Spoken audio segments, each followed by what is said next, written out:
যথারীতিমতো 13ই ফেব্রুয়ারি আমার বুকিং পড়েছিল চাকদাতেই। তাই আমি আর মা তাড়াতাড়ি করে রেডি হয়ে ঝটপট করে বেরিয়ে গেছিলাম ক্লায়েন্টদের উদ্দেশ্যে। কারণ ক্লায়েন্ট আমাকে 5টার সময় টাইম দিয়েছিল, তার মধ্যে আবার গোধূলি লগ্নের বিয়ে ছিল।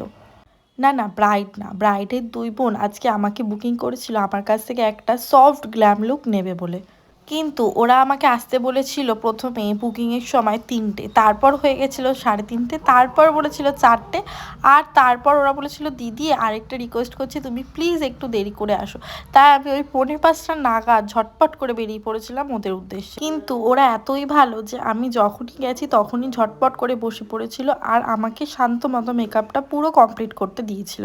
আর বলেছিল দিদি তোমার যত টাইম লাগে তুমি নাও, শুধু আমাকে দেখো যেন ভালো লাগে দেখতে। আর প্রথমেই একটা ঘরে বসানো হয়েছিল আমাদেরকে, কিন্তু তারপর সেখানে আলো না থাকার জন্য আমাদের একটা অন্য রুমে বসাতে হলো।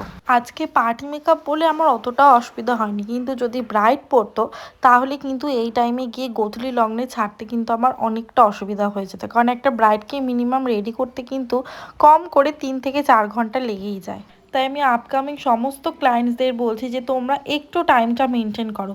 হ্যাঁ জানি বিয়ের দিন অনেক রিচুয়ালস থাকে, বাড়ির বড়দের কথা শুনে শুনে সব রিচুয়ালস টাইম মতো করতে হয়, কিন্তু আমাদের প্রফেশনটাও আমাদের টাইম মতনই করতে হয়। কারণ তোমার জন্য আমার পেছনের আরেকজন ব্রাইড বা আরেকজন ক্লায়েন্টের কিন্তু অনেক অসুবিধা হয়ে যায়, তখন কিন্তু আমাদের ওপরেই সমস্ত দায়িত্বটা এসে পড়ে। তো আজকে প্রথম ক্লায়েন্ট ছিল এই মিষ্টি একটা বোন, যাকে দেখতে ভীষণ সুন্দর লাগছিল।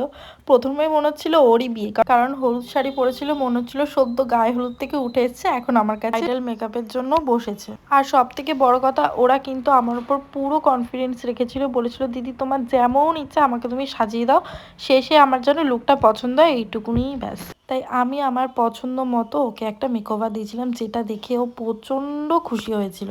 আর দেখো ফার্স্ট ক্লায়েন্টের পর আমি সেকেন্ড ক্লায়েন্টের জন্য অপেক্ষা করছিলাম একটু, তাই একটু ক্যাদদানি মারছিলাম। আর এই ছিল আমার সেকেন্ড একটি বোনের মেকওভার। দেখো কত মিষ্টি লাগছে দেখতে। এবার চলো ওর থেকে শুনে নেওয়া যাক ওর কেমন লেগেছে মেকওভারটা।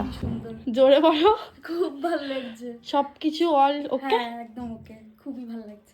ঠিক আছে। আগের বোনটার কোনো ক্লিপসই তোমাদের সাথে শেয়ার করতে পারিনি, চলো এবার এই বোনটার থেকে শুনে নেওয়া যাক ওর কেমন লেগেছে আমার মেকওভারটা। বলো। খুব সুন্দর লাগছে, মানে যেটা আশা করেছিলাম তার থেকেও বেস্ট হয়েছে। Thank you. হেয়ার মেকআপ সব কিছু ওকে? একদম সব। আর মা আবার বলছে জুয়েলারিটা পরেনি। জুয়েলারিটা পরলে একদম ঠিকঠাক। ঠিক আছে, থ্যাংক ইউ। 3.5 ঘন্টায় আমি ওদেরকে ছেড়ে দিয়েছিলাম। এবার দেখো ক্লায়েন্ট যতই দেরি করুক না কেন আমাদের উপর কিন্তু সমস্ত দায়িত্বটা এসে পড়ে। তারপর আমি আর মা বাড়ির উদ্দেশ্যে রওনা দিয়েছিলাম। এবার দেখো আমি কি বলছিলাম। অনেক রাত হয়ে গেছে গাইস, তাও আমি অনেক তাড়াতাড়ি সাজিয়েছি। চলো দেখা হচ্ছে নেক্সট কোনো ভ্লগে, এখন টাটা।